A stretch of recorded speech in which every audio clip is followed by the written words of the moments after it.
ভাইয়া। জি বলেন।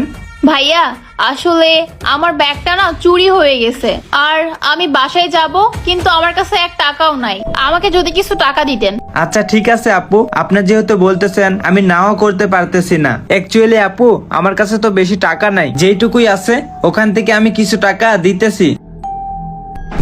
আরে বুঝলাম না, এতগুলা টাকা আমার ব্যাগে কোথা থেকে আসলো? আরে ভাইয়া, আপনি এতগুলো টাকা ফেলে দিলেন কেন? আসলে আপু এ টাকাগুলো আমার না, আর এই টাকাগুলো আমার ব্যাগে কি করে আসলো আমি বুঝতেছি না। আর অন্যের টাকা আমি কেন নিব? এই যে নেন আপু, এইটা দিয়ে আশা করি আপনি বাসায় যাইতে পারবেন।